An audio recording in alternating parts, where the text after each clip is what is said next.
वाह, काय आता मिळाली का चव? होय तर आता मिळाली खरी चव. MDH चंकी चाट मसाला, जीवनाला खऱ्या चवीचे रंग. असली मसाले सच MDH. भारत आणि पाकिस्तानमध्ये युद्धजन्य परिस्थिती निर्माण झाली होती. काल युद्धविरामाची घोषणा देखील करण्यात आली, मात्र त्याच्यानंतर पुन्हा पाकिस्ताननं भारतावर काही ड्रोन हल्ले चढवले आहेत. भारत आणि पाकिस्तानमध्ये अमेरिकाच्या मध्यस्थीनं युद्धविराम काल संध्याकाळी 5 वाजता जाहीर करण्यात आला आणि त्याच्यानंतर रात्री 8च्या सुमारे पाकिस्तानच्याकडून अनेक ड्रोनचे हल्ले आपल्या सीमेवर झाले. जम्मू असो, पठाणकोट असो, जैसलमेर असो आणि भुजपर्यंत. आणि त्यामुळे भारतीय सेनानी शौर्य दाखवून ते सगळे ड्रोन आपल्या धर्तीमध्ये पडण्याअगोदर ते पाडून दाखवले. ते त्यांच्या शौर्य आहे. आता खऱ्या अर्थानं पाकिस्तानी युद्धविराम जर करायचं असेल तर हे सगळं थांबवलं पाहिजे. काल रात्री तसा सूचक इशारा आपल्या भारताच्या वतीनं आपले परराष्ट्रीय सचिव यांनी दिलेला आहे.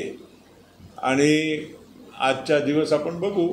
आता काही त्यांच्याकडून काही लोकांनी म्हणजे आगाऊपणा करून हे केलेलं आहे की पाकिस्ताननी एक योजनेच्या अंतर्गत हे केलेलं आहे. सगळं आज आपल्याला कळेल. पण भारत पहिल्या दिवसापासून अतिशय स्पष्ट भूमिका आपली होती की आमची लढाई पाकिस्तानच्या सामान्य नागरिकच्या विरोधात नाही. आमची लढाई जी आहे हे आतंक त्याच्या विरोधात आहे. आणि पहलगाममध्ये आतंकवादी आपल्या देशामध्ये घुसून त्यांनी आपल्या 26 नागरिकांना आणि खास करून ज्या पद्धतीनं त्यांना मारलं हे अतिशय म्हणजे घृणास्पद आहे. आणि म्हणून भारताने एक कठोर भूमिका पाकिस्तानच्या आतंकवादाच्या विरोधात घेतली. आणि ऑपरेशन सिंदूर अतिशय एक महत्त्वाचा पहिल्यांदा सन 71च्या लढाईनंतर पहिल्यांदा पाकिस्तानमध्ये आत जाऊन आपण अतिरेकीचे आतंकवादचे 9 ठिकाण आपण नष्ट केले आहे. त्याच्यानंतर पाकिस्ताननी खूप सारे ड्रोन पाठवून हमला करायचा प्रयत्न केला. ते काही सफल झाले नाही. उलट भारतीय सेनानी पाकिस्तानमध्ये खूप आत जाऊन म्हणजे सीमेच्या 150-200 किलोमीटरपर्यंत जाऊन तिथल्या अनेक त्यांचे हवाई अड्डे जे आहे जिथे मिलिटरी बेस ज्याला म्हणतात त्याला खूप सारा नुकसान करण्याचं काम आपली भारतीय सेनानी आपले वायुसेनानी सफलतापूर्वक केलं. आणि त्यामुळे अमेरिकाची मध्यस्थी हे होणं स्वाभाविक होता. कारण आपण ही खूपच शक्तिशाली आपण राष्ट्र आहो. पण पाकिस्तान काही नाजूक क्षणी घाबरून काय न्यूक्लिअर आणि बाकीच्या काही असा काही परमाणू शक्तीचा वापर करू नये म्हणून अनेक राष्ट्रांनी अमेरिकासह सौदी अरेबिया असो, इराण असो, त्या सगळ्या राष्ट्रांनी संयम बाळगण्याची आपल्या सगळ्यांना विनंती केली आहे. भारत एक जबाबदार राष्ट्र आहे. आपल्याला गमवायचा खूप सारा आहे. पाकिस्तानला गमवायला काहीच नाही. कारण शेवटी तो फेल्ड राज्य आहे, देश आहे. आणि तिथे सामान्य नागरिकांना आज किती कष्ट घ्यावं लागते ते आज सगळ्यांना दिसून येत आहे. पाकिस्तानच्या अंतर्गतसुद्धा बलुचिस्तान एक वेगळं राष्ट्र बनवण्याच्या दिशेने आहे. आणि बलुचिस्तानमध्ये खूप मोठ्या प्रमाणामध्ये तिथल्या लोक म्हणजे अस्वस्थ आहे. हे पाकिस्तानला परवडणार नाही. आणि म्हणून हे सगळं लोकांच्या एक दिशा बदलण्यासाठी, लोकांच्या ध्यान बदलण्यासाठी आपल्या भारताच्याकडे ते त्या नेहमीच त्यांच्या आर्मीची ही सवय आहे की भारताच्या विरोधात काही ना काही करत राहायचं. नाहीतर पाकिस्तानची जी सेना आहे त्याचा काही अर्थच राहणार नाही.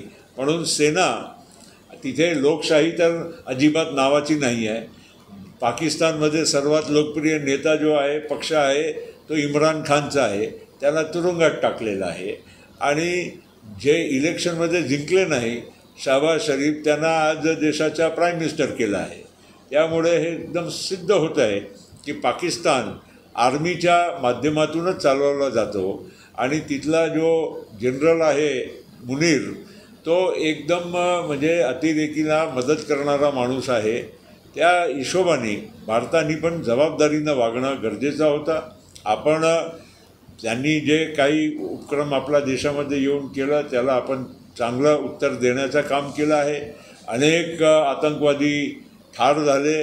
मसूद अझहरसारखा प्रख्यात जे आतंकवादी आहे त्यांच्या अनेक कुटुंबाशांना आपल्या हल्ल्यामुळे म्हणजे ते आपण मारू शकलो. ही अतिशय महत्त्वाची बाब आहे. आणि म्हणून भारत पहिल्या दिवसापासून एक संयमी भूमिका की आम्ही हल्लाही करतो पण आम्हाला सामान्य नागरिकांना मारायचं नाही आहे. पाकिस्तानच्या व्यक्तिगत कुठल्याही माणसाशी आमच्या वैर नाही. ह्या देशाकडून जे आमच्या देशामध्ये जे आतंक फैलवण्याचं काम होत आहे त्याला आम्हाला मुकाबला करायचा आहे. याच्यावर संजय राऊत म्हणतात की माघार का बरं घेतली हा त्याच्या शोधाला. आता चिल्लर माणसाच्या सगळ्या गोष्टीचा एवढा मोठा भारत आणि पाकिस्तानच्या युद्धामध्ये आपण कितपत नोंद घ्यावी ही महत्त्वाची गोष्ट आहे. आणि म्हणून ज्यांना स्वतःला काही माहीत नाही आंतरराष्ट्रीय राजकारण काय आहे देशाचा भला कशामध्ये आहे ते ज्यांना माहीत नसेल स्वतःचा चिल्लर राजकारण करणाऱ्यांना उत्तर देणं मला योग्य वाटत नाही. राष्ट्रवादी वेगळी झाली त्या दिवसापासून दोन्ही गट एकत्र येणार अशा वेगवेगळ्या चर्चा होता. मात्र आदरणीय शरद पवार साहेबांनी 2 दिवसांपूर्वी स्ट्रॉंग संकेत दिले आहेत की हा जो निर्णय आहे ते सुप्रियाताई करतील. असं आहे की हे महत्त्वाचे जे विषय आहे हे काही नुसतं प्रेसमध्ये काही चर्चाचा विषय नसते पहिली गोष्ट. दुसरा असा कुठलाही प्रस्ताव अजून आमच्यापर्यंत पोचलेला नाही. तिसरी गोष्ट महत्त्वाची आहे की हे सगळं चर्चा करत असताना कोणी मी व्यक्तिगत माझ्या विचार मांडणं हे योग्य नाही. आम्ही सगळे लोक जे प्रमुख मंडळी आहोत चर्चा करू. त्याच्यानंतर ज्या विषयावर काही भाष्य करायचं असेल तर योग्य राहील. MDH चणा मसाला. आता छोले असो किंवा चवळी, पांढरे चणे असो किंवा काळे चणे, सगळं काही कमाल बने. MDH